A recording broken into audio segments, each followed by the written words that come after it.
Good afternoon, ladies and gentlemen. Today we're going to be talking about bass lines, but firstly, let me introduce myself. I'm Darren Baton from Elite EDM Stars, music producer for over 25 years, under the names of Pink Bomb, The Rhythm Purists, Divine Groove Agents, Dirty Midranger, DB9 Project. So, I want to make a disclaimer before we start this session. The notes that I've typed up over the last couple of days, they are again from the Sample Magic Secrets to House Music Production. So, I'm using notes and guides from these just to sort of walk through simplicities of bassline programming in house music styles. So, some of them sound good, some don't. That's the disclaimer I want to make, because it's not what I would do in terms of this style, in a particular style, for example, progressive house. So what I'm going to do is walk through. There's about 12 pages of theory, first of all, and some steps and tips and bass programming tips and things to go through, as I'll show you shortly. So let me switch over and we can get started quickly. So I'm going to try and get this session in within an hour today. There is going to be a continuation session on other bass lines. There are 6 to cover, so we're doing 3 this session, 3 the next session, and the session after that we'll be doing sub bass in depth, and then we'll be doing a session on mixing your bass, and then moving on to synth programming, more synthesis, sound design programming, then house chords, arpeggiators and sound effects for house music and things like that, so creating those from synthesizers. So that's sort of what's to come over the next few weeks on this particular series of developing your own electronic music style, in particularly house music styles. So let's get started, guys. You can probably see on my screen you've got the introduction, so we're into part 3. Part 1 was an introduction on how to get your sort of MIDI samples together and how to start referencing against other people's tracks, getting your synth sounds together,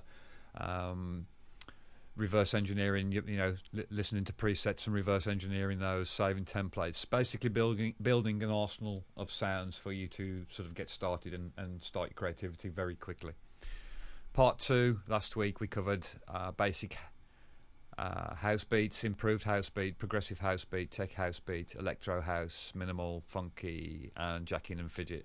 Now again, these are not drum beats that I would specifically use. I may use the patterns but then change the sounds to something a little bit more realistic, and in that particular genre I'd look for a sample pack in, say, tech house or fidget house or funky house, and then and apply the particular samples I like in that style.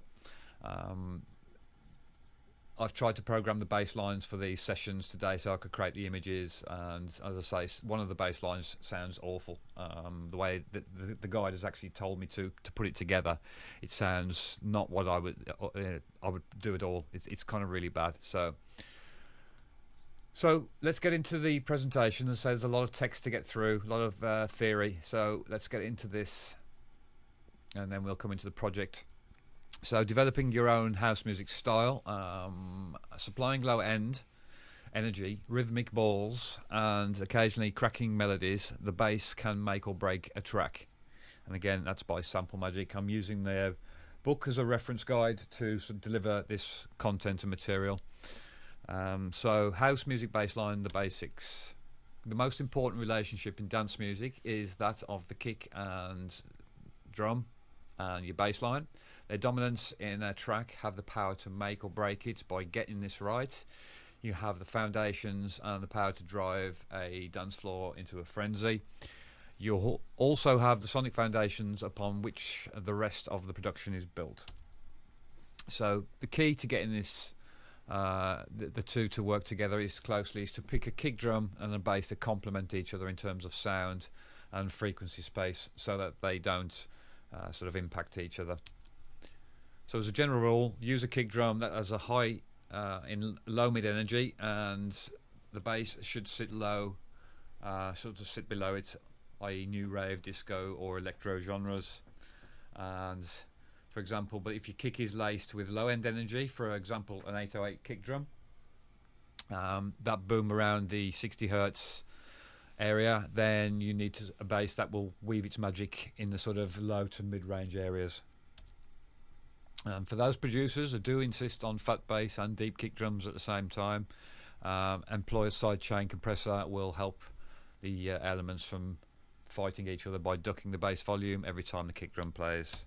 Standard now that most people understand what sidechain compression is. Bass lines inhabit two distinct frequency ranges.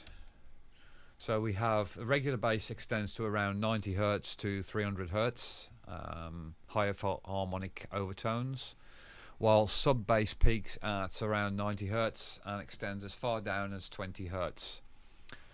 For a full sounding house track, you need to tweak around both the regular and sub bass frequencies in a precise and controlled way.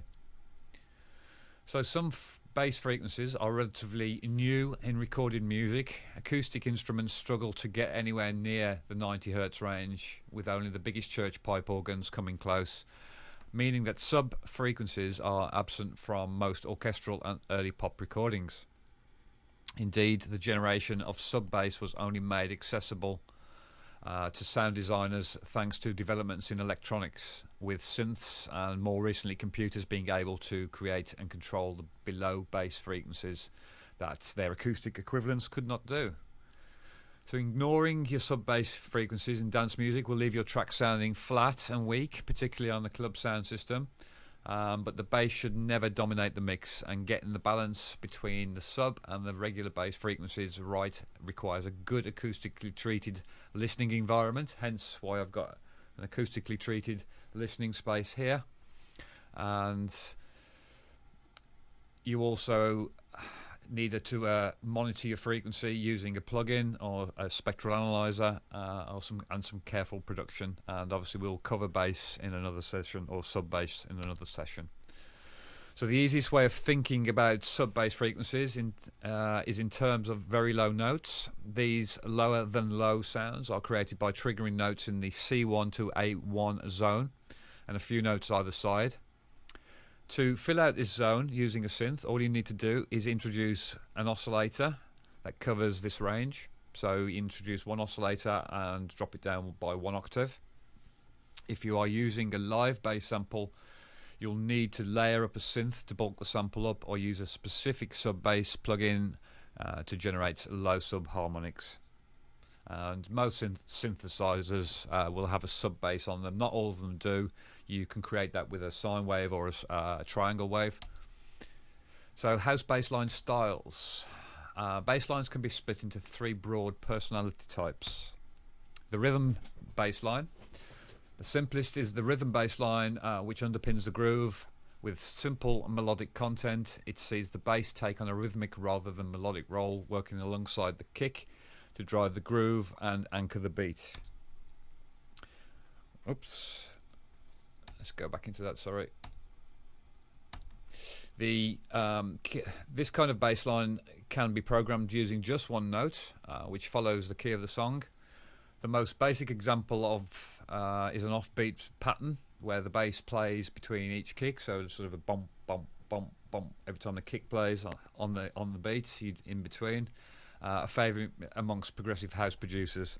Now, the progressive house pattern I'm going to show you later is nothing like this. So the example in here is terrible, actually.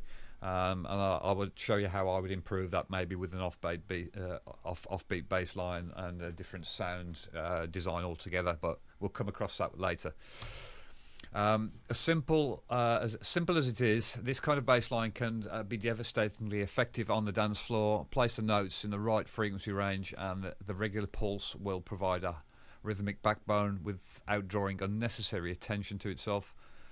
Where the main interest of a track is euphoric synth riff or complex percussive workout, the rhythm bass line will sit in the background, freeing up space for other mix elements to shine through. So in some cases, this simple offbeat bass line is all that's needed in a track. In others, it can be used to track the groove in the sub area, while the second bass plays a busier sequence 1 octave above. So the second one is the bass riff. The bass riff tends to be more complex and memorable, with melodic elements and a hooky type quality. that does more for the track than simply augment the rhythm section. So it is a bass line that can stand loud and proud, which works equally well below on often complex musical arrangements inspired by old disco and the funk lines. It is the kind of bass favoured by disco, deep, Latin and funky house producers. You can introduce those slides into there. If you haven't got a real bass, you can introduce bass samples, slides and plucks. It isn't obviously it shines through in the tracks like Daft Punk's Around the World. So getting a great bass riff is as much as an experimentation as it is musicality. Jamming and recording to a backing track, then editing later, may yield good results, as will programming directly into a MIDI note editor. But obviously if you can play bass live and sample it through, Ableton's new comping function is great to find the right parts very, very quickly. So programming should take inspiration, as I said, from live bass players with short notes and subtle use of pitch bend to replicate the live finger plucks and slides. Keep velocities changing on certain bass notes, should be short and loud for added emphasis. And for a truly live sounding bass, introduce some bass samples, as I just mentioned, and mix programmed and live bass can sound great. Hits and hard to reproduce slides are particularly useful for adding authenticity. So look for some live bass samples. There are old Spectrasonics, I believe, True Bass plugin used to be really good for things like that. I don't know if that's still available anymore. But the bass riff should generally be quantized with the same amount of swing and to the same grooved template as the beat. This helps all the groove elements lock together. If it feels too forced, reduce the amount of swing. And our third style of bass is the lead bass. In both the rhythm line and the bass riff, the bass provides backing and support for track lead lines. But there is a third type of bass line coming out of the electro and fidget scenes. Obviously this book is quite old now. Which is the bass as a lead. We've all heard in the electro tracks, and then the electro went on to sort of the complextro sound, where you're using sort of bass hits and different shapes and tones, and we'll sort of come on and cross that on the electro bass later in the next section. In the next session. So this type of bass, it's most dominant melodic force in the track. It doesn't just hold down the rhythm; it plays the lead riff and is mixed up front and loud. It occupies the frequency space that is normally occupied by both the bass and the synth top line. The sound source for this kind of bass is usually a synth with several oscillators and flexible enough filter and modulation sources to provide unique tones. So because this bass line takes a part of a lead, you need to add an extra oscillator. Should be stacked in an upper octave to increase the harmonics quality and extend into the area the lead would normally occupy. So maybe 1 or 2 octaves, you need to sort of play around with that, and also the volume. Lead bass needs to maintain interest throughout the track, and this requires more complex programming than for other kinds of bass lines. Sorry, that was meant to say not for other, for other. Let me just correct that, guys. That was because my dictation software decided to pick up on that, so we're just going to go to the end of that. I don't want to confuse that there. So for complex programming for other kinds of bass lines, producers use a straight version of it early on and then mess with this using a series of programming and effects tricks to alter both the sound and sequence it plays as the track progresses. So for example, you could have the one bass sound and just keep on looping round and recording, changing the filter in real time, taking a hit and maybe then changing one of the notes on a different sequence for the one of that hits, do it again, and just keep on repeating and recording around the sequence until you get like a series of different takes.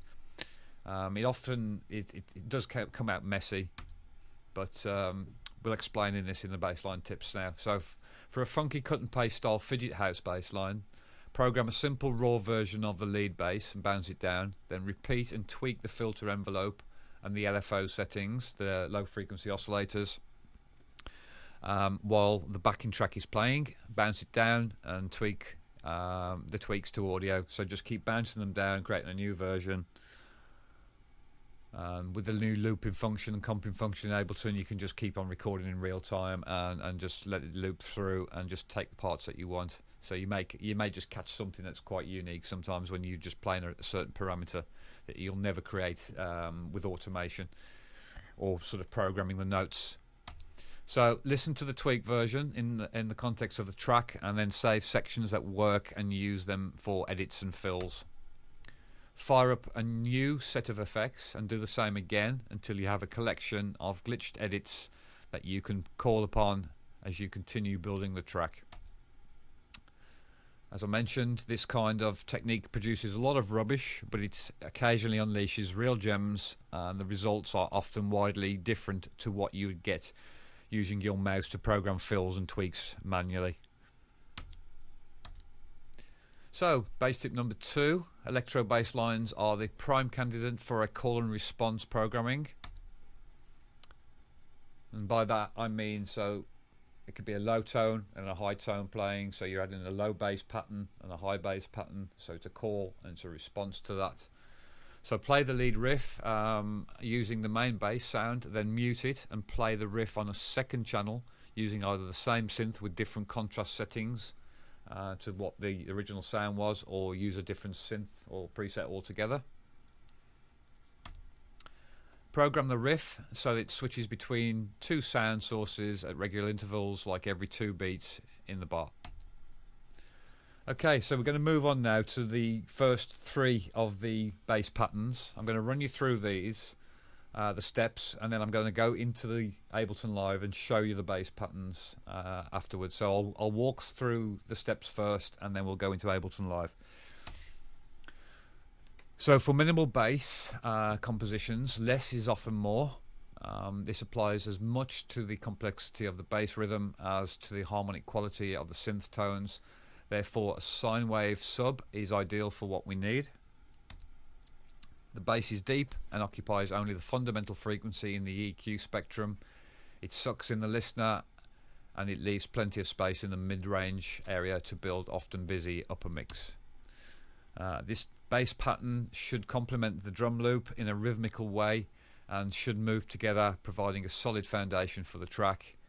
This is where the regular use of portamento becomes a producer's creative tool in their arsenal, and it allows you to create hypnotic sounds that slide between each note of your bass. And you don't just have to use it on bass, you can use it on samples, leads and other things.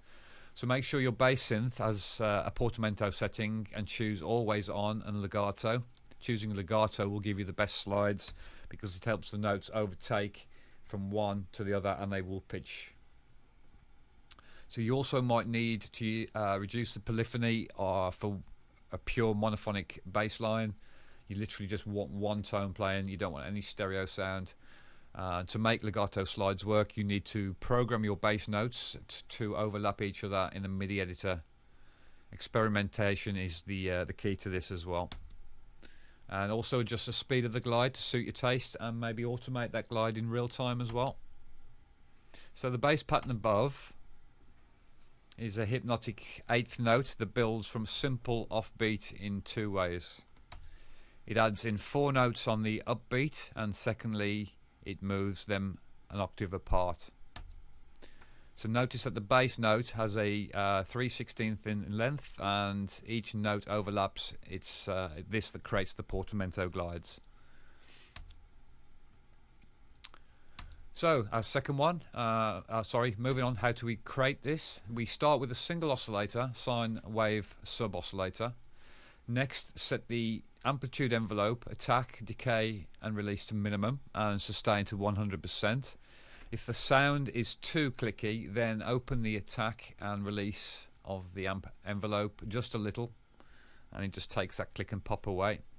If you want a more pronounced bump to the note, open the decay very, very slightly and lower the sustain, and there's no filters required here. So imagine you attack decay, imagine it as a slide, you decay slightly up, and you decay, you don't want it open too much, you just want a little bit of decay, and then sustain as full as you can. So you're creating like a little upslope and a little mini slide and flat peak. And the most important part, as we mentioned, is the portamento. So switch it on and adjust the speed of the glide. On the low settings, the glide will be very fast. Therefore, open it slowly to find a speed that works with the drum groove. So you've got to obviously move it in time with the drum groove as well, and then obviously apply some quantize maybe as well that you're using on your drums to the bass line. An advanced trick is to automate the note speeds on selected bass notes. So then we need to just bump out some frequencies with an EQ to roll off the very low frequencies by choosing a 24 decibel high pass filter. Set it around 20 hertz and work up from there until you feel like you are cutting into the sub's audible range. Next, use an EQ high shelf.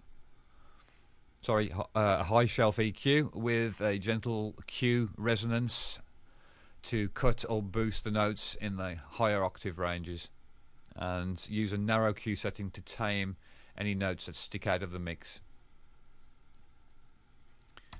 And then finally, if the sub is carefully programmed and your synth supplies a complementary tone, the bass shouldn't need much compression. So if compression is needed, then use a fast attack to reduce transients and a moderate release setting to keep the body of the bass consistent. So do this by setting the ratio to 10:1 and lower the threshold so that it reduces peaks by 3 to 6 decibels. If the sub bass clashes with the kick, then apply a sidechain compressor. So we'll move on to tech house bass, and then finally progressive house bass. So this is the ideal tech house bass is a warm and deep sound. It sits in the pocket of the drum groove, holding down the rhythm and pushing it forward in an infectious way, just like an hypnotic dubbed out bass guitar. You need to start by outlining the groove using the root key of the track and expand it from there by adding in extra notes, changing the pitches and playing with the accents. Tech house bass lines can be short and stabbing or long and deep, with the amp envelope release left wide open and the rhythm shaped by the heavy sidechain compression, or you can obviously have the complete opposite of that as well. So the bassline image above uses a 2-note riff in the key of A minor, but you can choose the root, any root for the track that you're working in. So it works nicely with a medium swing quantize, helps to give the bass notes some bounce, and keep the note lengths fixed at around 16th measures, except for the final note, which should be shorter and maintain the funk. Now personally, again, I think you should progress this more than one bar, and maybe come up with a slightly different variation pattern as you're moving along. Again, I'm only using what this book sort of says, the secrets to house music production. I don't know about secrets. I think it's more like sort of just basic fundamentals that give you a starting point. There are some good secrets in there from producers and stuff, and some good tips, but some of it, the sound design, I do question at the moment. Anyway, moving on. This riff has 2 notes emphasized in a high velocity values. In the synth map, that the velocity opens the filter cutoff and increases the amplitudes. So what's done there is basically the velocity is controlling the filter. So when the velocity plays louder, it opens up the cutoff frequency. And you can see I've stepped that up slightly to make a slight variation. So how do we create this? You start by creating a synth patch with one saw wave at mid volume and another saw wave at 1 octave below at maximum volume. Detune the upper saw wave and a little for that kind of analog feel, and then set the amp envelope release to medium fast attack, 100% decay and sustain, and a 50% release. So next we select a 24 decibel low pass filter and set the cutoff to around 33%, and nudge the resonance up to bring out the harmonic frequencies. Open the filter envelope depth to about 33%. Now, on this particular synth silent, there is not a filter envelope depth. You have to set it slightly differently by setting the two different cutoff frequency levels. So on this one, I'll show you two different versions, one made in silent and one made in a different synth called Saurus. So yeah, then you set the filter envelope attack and then the sustain to 0 with a decay and release of around 50%, as you can see I've got in the image above. And then to emphasize the two notes with the high velocities, increase the amount that the velocity affects the cutoff frequency that you're supposed to say. But I don't know what's happened to the text. I do apologize about that. Let me just check. There's probably a little bit more text because when I was adding that in, yeah, there we go.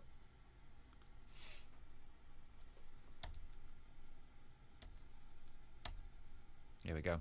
So adjust the velocity until it affects the cutoff point. So use a high pass filter to EQ around the sub frequencies, and then again around 20 to 30 hertz on that. And then to emphasize the depth of the bass, I've used a parametric EQ to make a cut of 2 to 3 decibels in the 50 to 170 hertz range, and that says HX. And again, I need to, sorry guys on this, it's just when you dictate stuff sometimes you miss things, and I have proofread this about 5 times today and I've still missed the odd thing, so apologies about that, but I do want to get it right for you. So yeah, next you give the bass an additional movement and send it to a buzz delay with an 18th or 16th note repeats. So we could do that, but I've got two ways I've done that. I haven't done it on the specific on the examples yet, but I'm going to do that in real time and show you that. But I've also got another bass with that style of delay already on it, and it works really well. So I could either do that delay inside the synthesizer, or I could actually send it to a send. And sometimes I like to send it to a send because it's better, because you're using the same delay that you're using on the entire track, and it stops all the delays getting muddled up and creating too much reverb and echo in your tracks. So next you use a high pass filter on a delay to roll off the frequencies under 100 hertz.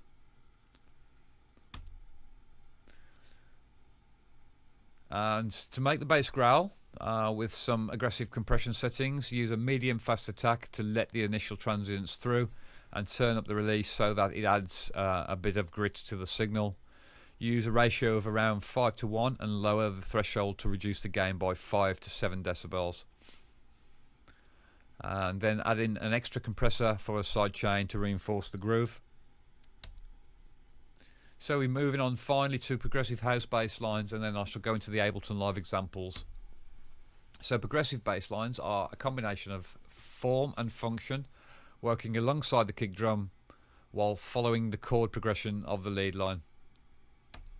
For a simple solid bass sound, use a saw wave and double it with a sub oscillator 1 octave below. Now, as I said, I mentioned in this example I'm going to show you, only the bass is playing, so there's no chords, there's nothing else over it. The bass may sound great with the rest of the track, but as it sounds on its own, it sounds absolutely awful. The way Dave actually explains this, how to actually create this, and we'll come to that in the next section. But for adding added harmonics, we can introduce a third oscillator and tune it to about a fourth, a fifth, or a seventh semitone, the initial saw wave, and this produces chord harmonics at a major third, fourth, or fifth interval. Tasteful use of automation, also on the amp envelope and filter during the track, shapes the bass line, and sorry, that should say BASS. Again, that's another spelling mistake that's eluded me. Journey from the first drop through to a twisted breakdown. So you can use your automation. You can also automate a few other parameters in there. And so, as it says here, for advanced progressive bass lines, try automating the interval of the third oscillator so that it stays in tune with the lead lines. So where you tune it in the note tuning, not in the octave tuning, you tune that oscillator up and down in real time. So the MIDI groove in this one is a 16-beat 4-bar long, allowing for a longer duration of a 4-bar progression. So note how the notes change every bar, but the rhythm stays exactly the same. This musical progression starts on the root note, first note of the scale, and the key of the track, and shifts to a minor third and down to the minor second, and then results back to the root note. And the minor key gives the track a dark emotional feel, and this can be changed to a happy, uplifting vibe by moving the notes in bars 2 and 3 up by 2 semitones. And the simple bass line works well with a straight or light amount of swing. So how do we create this? I beg to differ, but this is what they suggest in the Sample Magic book. So, oops, sorry guys. So you start by creating a synth patch with one saw wave on oscillator 1 and add in a sine wave 1 octave below on oscillator number 2. So you can see in the 2 images above there's oscillator 1, oscillator 2. The saw wave provides the tone, and the sine wave acts as the sub and adds some bottom end girth. And then we set the amp envelope release to a fast attack, 30% decay, 70% sustain, and a fast release time. Next we add in a 24 low pass filter set to around 40%, with resonance set at minimum to preserve the thickness. We don't want any added extra harmonics from the resonance. Set the filter envelope to a depth of 65%, and then the velocity in the MIDI pattern gets progressively louder on the last bar, if you noticed on the previous page, and the loop intensity helps build there by adding that in. So we assign then the velocity in our modulation source to cutoff frequency. And again, the velocity doesn't have to be mapped to volume. Instead, try mapping to the filter cutoff envelope depth, and you could try mapping to a couple of other parameters, maybe like a pitch, LFO, something like that. The tone should be tight and punchy, but it can be thickened out by detuning the voices or by using a unison setting. So this particular synth Silence doesn't have a unison setting that I can seem to find, but so you could sort of add in some voices or use a detune, so add in a few extra voices on the oscillator and then detune it by about 30%, 20 to 30%. Don't add too much, otherwise the bass will lose its focus and drift out of tune, and that's why the re-triggers should be on for your bass lines, because you want the waveform to always start at the starting point of your waveform. So every time a bass note plays, it must start at the 0 fundamental bass line on the frequency. So another way to do this as well is to use a saw wave and set it to 5 semitones higher than the original saw wave. Again, as we mentioned before, and then the rhythm of the bass can be augmented by a subtle use of sidechain compression, not us, E, and use a small amount to rein in the attack so that the bass line doesn't clash with the kick drum. Add a touch of room or plate reverb via an auxiliary send to help place it in the mix and enrich the sort of high-end harmonics that cut through from the when the velocity notes kick in. So place an EQ on the reverb, return to cut out the bass. You don't want the bass in the mix, muddying out the bass even more. I want to keep the mud away from the bass area as much as possible, so we just cut out all of the low and mid frequencies, or use the filter settings on the reverb as well, which you can do. But it depends on the reverb. On this image, I'm using a plated reverb, so I don't have a control over the cutoff frequency, unfortunately.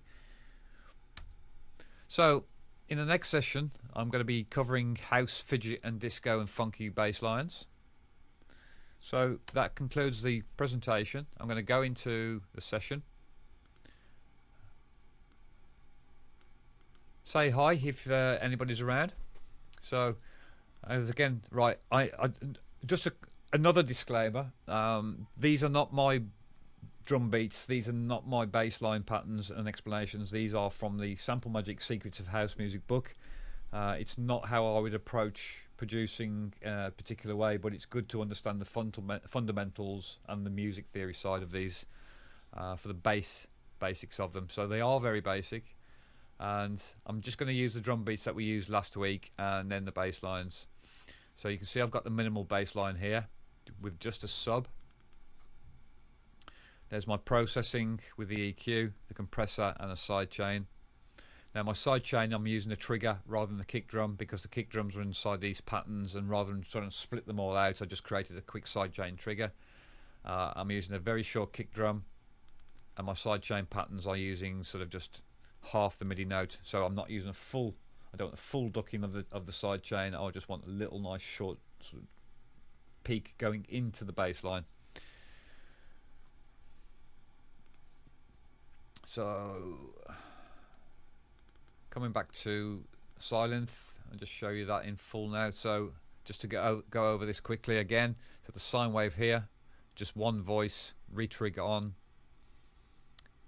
leave the octave at 0, full volume, that's all we're using, just literally this. We could add some extra harmonics with a triangle later on, but as you build the groove up, just to create some variation, but this is the starting sub groove. Okay, so let's go into this, guys.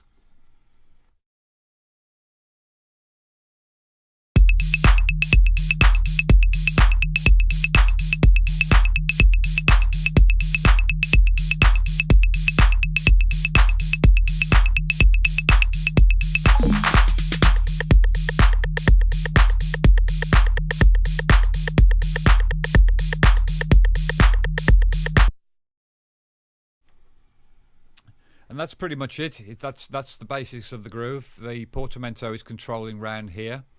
There's no filter. That's pretty much what they recommend as a minimal groove. So this is where the slides take place, between this note sliding, sort of coming from here and sliding back.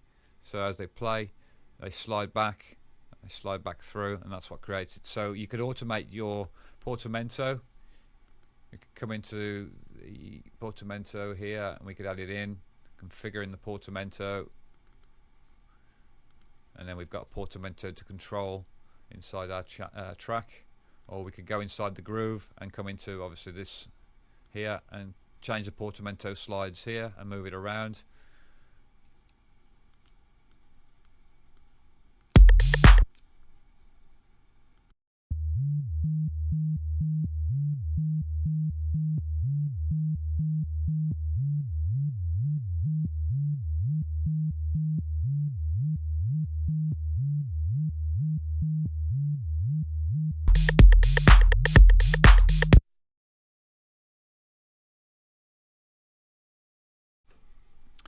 Okay, and personally I would probably program something a lot more different to that. I'd probably use a bass sample, a minimal bass sample, find something I like, and then maybe underpin it with the sub bass like that, and follow the pattern, get the, the MIDI for it, and then underpin it differently. But that's, again guys, as I say, these are not my instructions. These are from the Sample Magic guide, and I'm just sort of relaying this information out of the book, and it's not what I would personally do myself.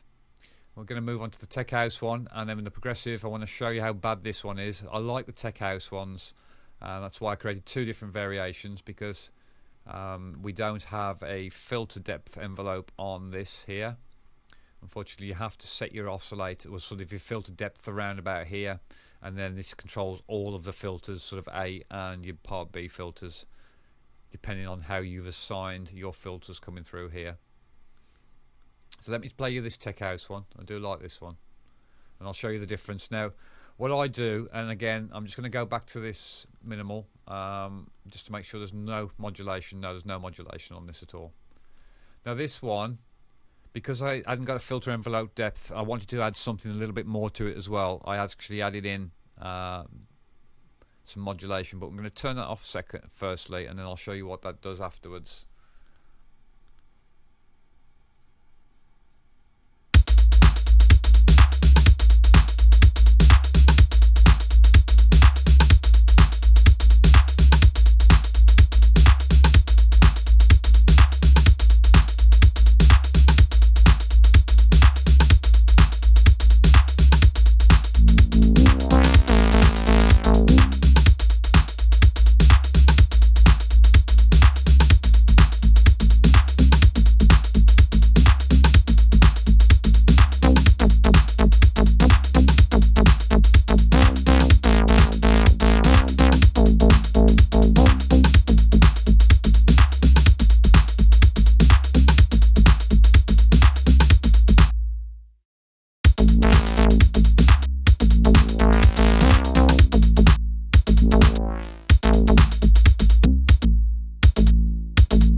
Now, in this occasion on Silent, the key tracking sort of adds as like a filter depth envelope.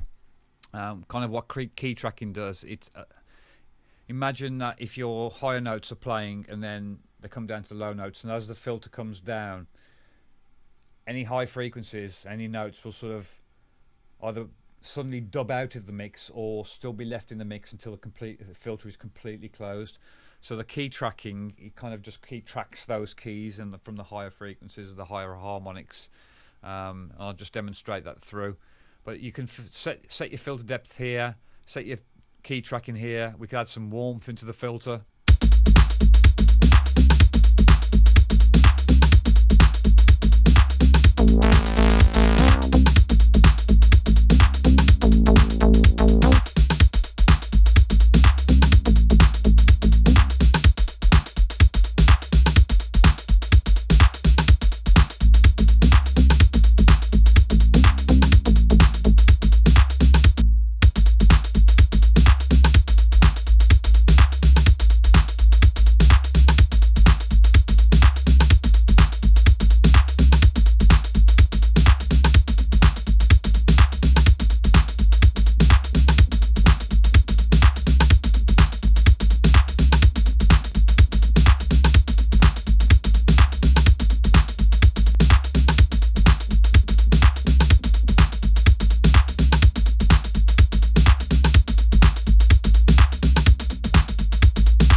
Okay guys, so what I've done here on the mod envelope, I'm using the mod envelope just to decay, to add a little bit of a pluck to start the bass, so it's got a bit of a sort of bass strike, and that will cut through into with the drum patterns and stuff.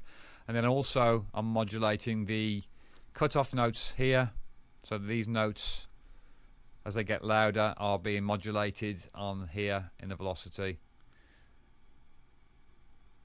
So obviously you could just go in and create another modulation source, but here specifically you can't control velocity. So to be able to do that, you need to come in and control one of these parameters here, and then that will assign that to cutoff. It could also be assigned to another parameter if you wanted to control at the same time. So every time velocity plays, that could be amplitude as well, or it could be an LFO rate, for example. So we could do volume A or volume B. We could make them go louder.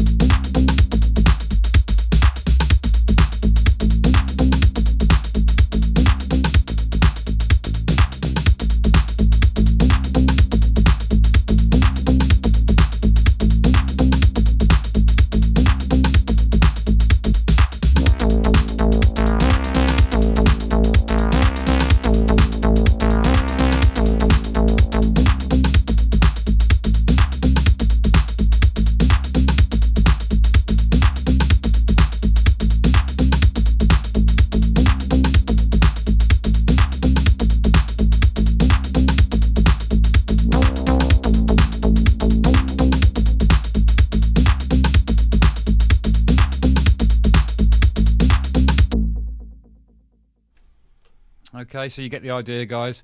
Playing around with a few of those parameters, change the sound, and then obviously automate them in real time just to move them around as well. But you don't have to automate everything. You can use obviously these parameters like I've just done to make that sort of go punch louder on the last two notes, and also for the filter to open up a lot more.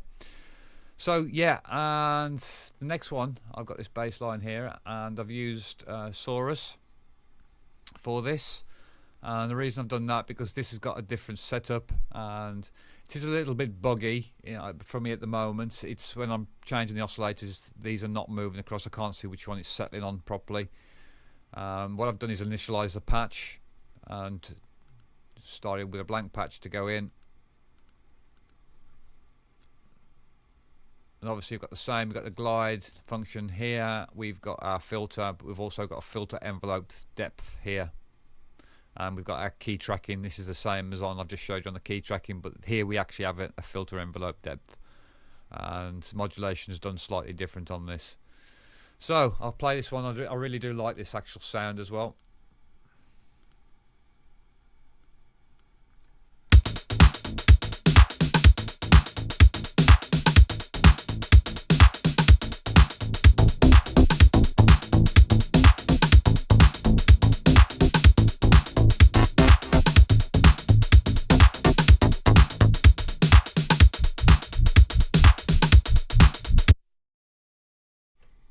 And just a note on that, you can see what happens when you sort of go into a minus. It sort of reverses what the filter's doing. So instead of opening the filter, it's almost reversing the filter and closing the filter and sort of like muffling the filter back on itself, creating like a warp attack type of sound. So you can see by reversing sometimes can actually create something completely different.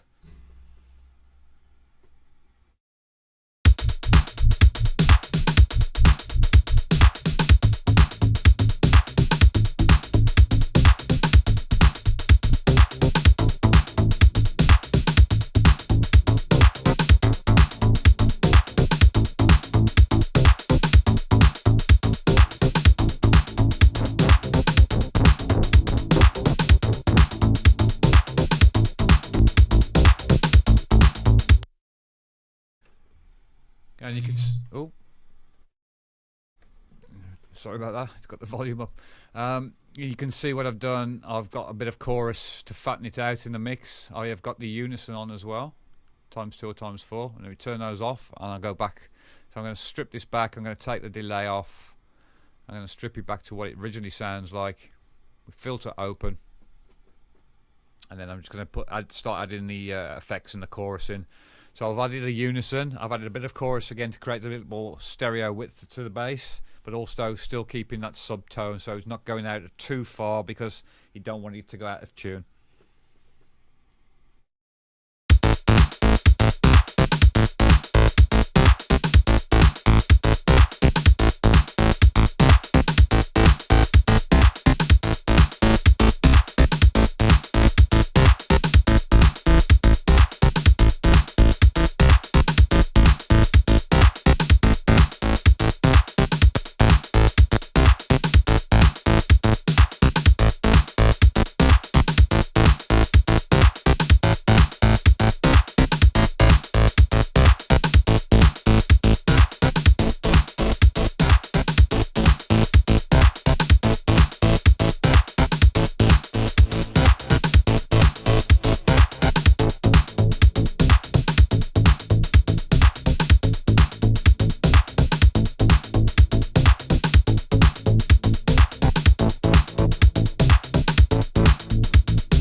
So I'm just demonstrating going through some of the parameters that will control it. So your amp envelope, your filter envelope. So most synthesizers are very similar. You can see on this one we've got an oscillator and then there's a sub added into that there as well. So that's fantastic. We can add in sub straight away or we can strip it out. So you know, it just depends what sort of sound you're looking for. More analog-y, where this is more analog based, and whereas Silent is a little bit more digital sounding. It is based on analog sort of synthesis or subtractive synthesis, but this is, you know, completely different sort of tones. And again, it all depends on the types of oscillators and the sound generation capabilities inside your computer, really, and your sound card. So that kind of wraps that up, guys, and leaves me about 10 minutes really to sort of start coming together with something that I would do. And just go over this progressive one. I don't really like this progressive one. It's a shame to actually show you this, but this is what the guide shows you how to put together. I really don't like this at all.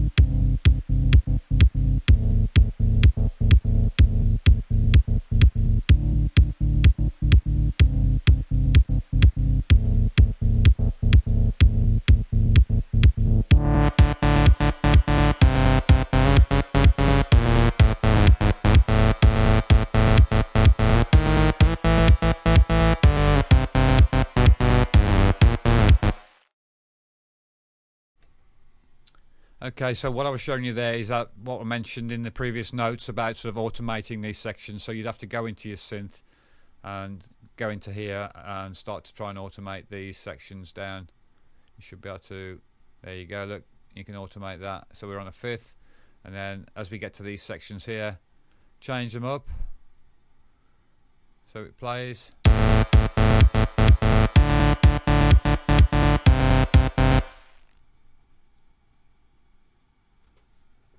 You won't physically see it change.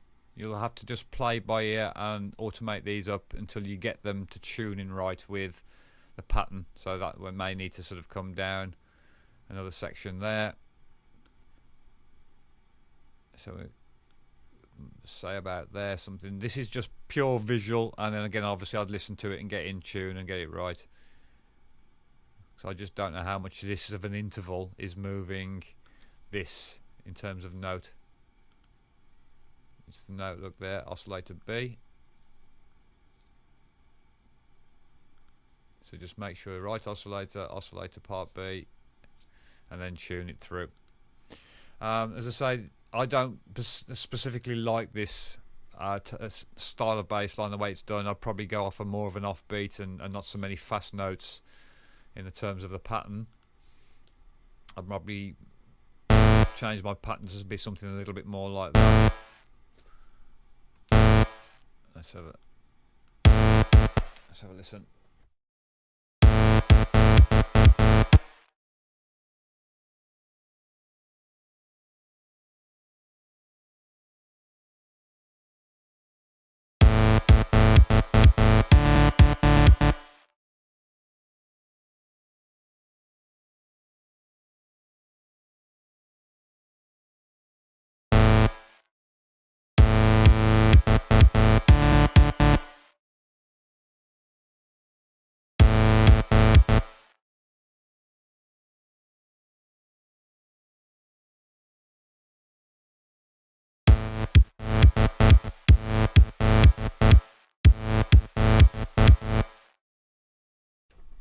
And that's what I'd probably start doing, but I'd use a different note. I'd use a different sound altogether. I really would not go with that bass at all. I'd literally just try and find something that actually sounds really good and go into the factory bank and start with something like that. And you know, let's see what it sounds like with a completely different preset. You know, like a trance preset or something. See what we've got. Basses.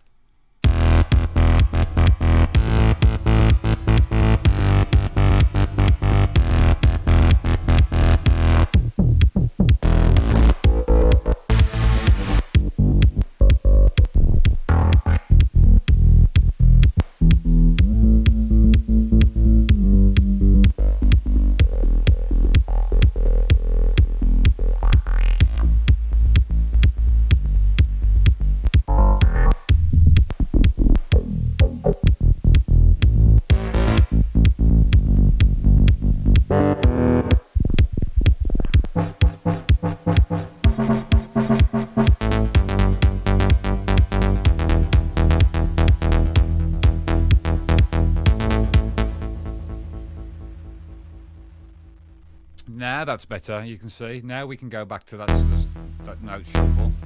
And obviously I could then put in my, I've got my progressive house groove in the bass lines as well. So making sure, and obviously you can hear, sounds completely different, sounds great now.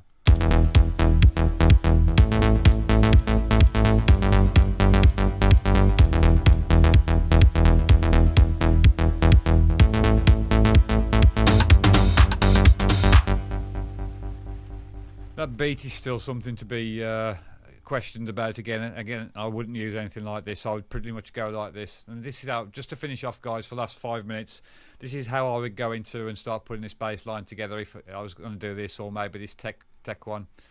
And maybe what I'll do is one of the days, once I've got through the other bass lines next week, I can show you how I develop the different ideas in one of the sessions into something from this, into how to take it further and make it sound really good. So let's have a quick play for 5 minutes and see what we can come up with.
you are, guys. Here's a few examples of progressive sort of patterns.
And there you go, guys. You can see just changing around, but I just wanted to give you the basics of getting into your bass and stuff, really, and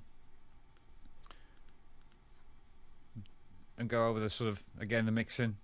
So you can see I've just changed this bass up completely. I had either progressive bass in. I've gone in with something that I went in with that A B bass, and then I've gone into this sort of a more Ibiza bass, a little bit more harmonics. You know, just try around, but it's good to understand the anatomy of bass programming, really. So that kind of sort of wraps it up for today. I want to sort of go over the next bassline ideas next time and go in a little bit more detail on those, and introduce some, you know, sort of maybe adding some bass samples, some pitch bend slides and things like that. If I can find those samples and add them in, I'll see what creativity I can come up with there.